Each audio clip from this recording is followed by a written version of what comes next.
Pada hari Senin tanggal 14 Juni 2021, sebelum menghadapi Hungaria, Ronaldo seperti biasa melakukan press conference.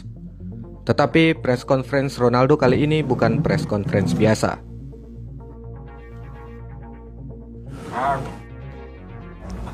Coca-Cola. Boa tarde a todos, querido.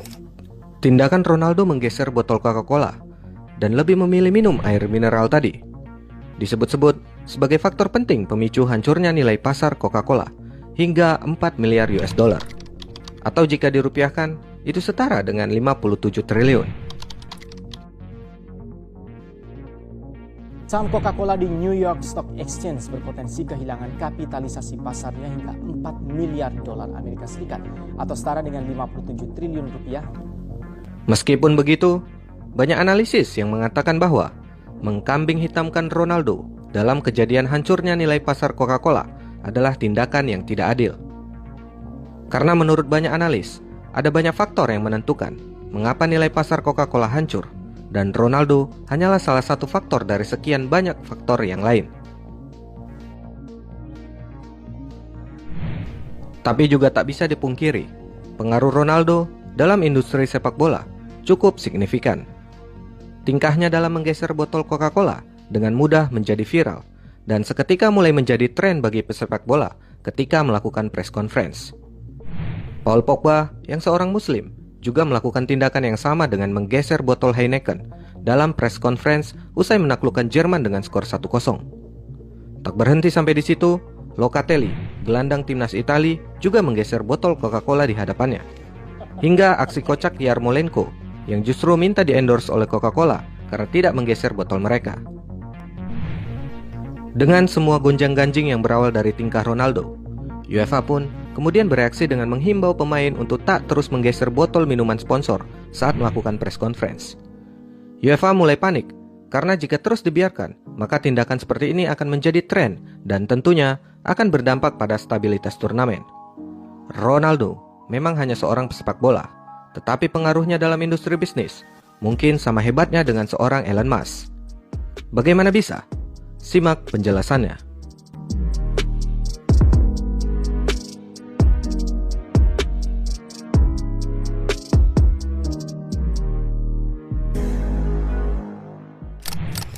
Dengan pendapatan yang sangat besar dan menasbihkan dirinya sebagai manusia dengan jumlah followers terbanyak di muka bumi, pengaruh Ronaldo dalam industri bisnis tentunya tak bisa dipandang remeh. Ronaldo bukan hanya seorang pesepak bola biasa, dia adalah big influencer. Nama besar dengan prestasi melimpah tentunya membuat brand manapun ngiler untuk menggunakan jasanya sebagai brand ambassador, mulai dari hotel hingga brand celana dalam. Pada Juli 2018, Ronaldo tiba-tiba mengguncang dunia transfer sepak bola dengan memutuskan untuk mengakhiri pengabdiannya bersama Madrid dan melanjutkan karirnya bersama Juventus. Bisa dibilang, ini adalah salah satu transfer pemain sepak bola yang paling mengejutkan dalam sejarah transfer sepak bola. Juventus, di luar dugaan, rela menggelontorkan dana sebesar 105 juta pound sterling atau sekitar 1,68 triliun untuk seorang Ronaldo yang pada saat itu sudah berumur 33 tahun. Jumlah ini tentunya lebih besar dari yang digelontorkan oleh Real Madrid ketika memecahkan rekor transfer untuk mendatangkannya dari Manchester United pada tahun 2009 yang lalu, yakni sebesar 80 juta pound sterling. Selain itu, yang paling mengejutkan lagi adalah Juventus ternyata total harus merogoh kocek hingga 293 juta pounds, termasuk biaya gaji, pajak, dan biaya agen yang harus dibayarkan dari proses transfer seorang Ronaldo. Ronaldo yang pada saat itu sudah berumur 33 tahun. Memang betul, mereka tidak salah menggelontorkan dana sebanyak itu untuk mendatangkan Ronaldo. Karena Ronaldo adalah pemain fit yang selalu mencetak gol dan menampilkan permainan terbaiknya meskipun sudah berumur. Tetapi di luar masalah performa sepak bola, mendatangkan seorang Ronaldo yang sudah berumur 33 tahun juga memiliki pengaruh luar biasa pada cuan bisnis klub Juventus. Ketika ditanya soal Juventus mendatangkan Ronaldo, Chiellini mengatakan bahwa kami semua sangat senang dia bisa bermain di Juventus dan tak sabar ingin bekerja sama dengannya, baik itu pemain, pelatih, direktur, bahkan manajer marketing klub. Sebagai pemain dengan gelar Magister Bisnis Administrasi, Cialini tentunya paham betul bahwa mendatangkan Ronaldo bukan hanya sekedar faktor penampilan di lapangan hijau, tetapi jauh lebih dari itu. Dan terbukti, keputusan Juventus untuk mendatangkan Ronaldo yang sudah berumur 33 tahun dengan super mega deal adalah keputusan yang sangat tepat. Dari segi performa Ronaldo, di musim perdananya, dia berhasil mempersembahkan Scudetto bagi Juventus. Selain itu, dia juga tercatat sebagai pemain terbaik dengan mencetak 21 gol di musim debutnya. Dari segi bisnis, hanya dalam 1 hari setelah Juventus memperkenalkan Ronaldo sebagai pemain baru, mereka berhasil mendapatkan pemasukan dari penjualan jersey mencapai 51 juta euro atau sekitar 865 miliar. Ini adalah setengah dari harga Ronaldo. Penjualan tiket masuk ke stadion pun mengalami kenaikan yang cukup signifikan, yakni sebesar 17% atau 30 juta euro pada tahun pertama. Namun, pengaruh yang paling besar terasa pada aspek sponsor.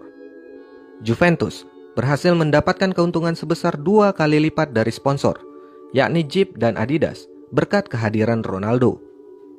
Dari yang sebelumnya bernilai 23 juta euro menjadi 51 juta euro. Selain itu, pada era sekarang ini, klub juga melihat potensi bisnis dari pasar media sosial guna meningkatkan brand expansion. Dalam kurun waktu 24 jam setelah transfernya diumumkan, semua akun media sosial Juventus memiliki kenaikan signifikan dengan rata-rata 2,2 juta followers. Inilah yang kemudian menjadi daya tarik terbesar Ronaldo bagi Juventus, selain performanya di lapangan, yakni popularitas global yang melekat pada dirinya, sehingga berdampak besar pada klub tempatnya bermain. Dia adalah orang dengan jumlah followers terbanyak di muka bumi, yang juga berarti bahwa dirinya merupakan orang paling terkenal pada saat ini di dunia. Dan semua hal ini juga dibenarkan oleh Presiden Juventus Andrea Agnelli dalam acara Juventus Shareholders Meeting pada 2019 lalu. Agnelli mengatakan bahwa aktivitas baru di bidang entertainment seperti e-sports semakin kuat, dan ini adalah hal yang perlu dipikirkan. Aktivitas digital sangat strategis bagi kami, sangat penting untuk mempertahankan dominasi global. Generasi milenial dan generasi Z penting bagi kami dan kami harus menangkap peluang pasar tersebut. Juventus bukan hanya mendatangkan orang yang sangat berpengaruh dalam dunia sepak bola, tetapi mereka juga telah mendatangkan orang paling berpengaruh dalam pasar dunia digital pada saat ini. Kepindahan Ronaldo ke Juventus bukan hanya membuka peluang untuk mendapatkan followers baru, tetapi berhasil membuka peluang bisnis baru bagi Juventus.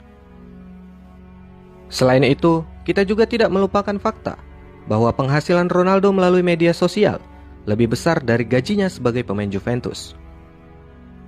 Dilansir dari Marca yang mengutip situs web Aphrodite, Ronaldo ditaksir menghasilkan lebih dari 7 juta euro atau 118 miliar rupiah per pekan, atau jika ditotalkan hampir 370 juta euro atau 6,2 triliun rupiah per tahunnya. Kembali lagi ke tema awal. Memang benar bahwa kejadian Ronaldo menggeser botol Coca-Cola bukanlah satu-satunya faktor anjloknya saham Coca-Cola. Tetapi, bisa jadi itu merupakan salah satu faktor yang memberikan pengaruh yang sangat dahsyat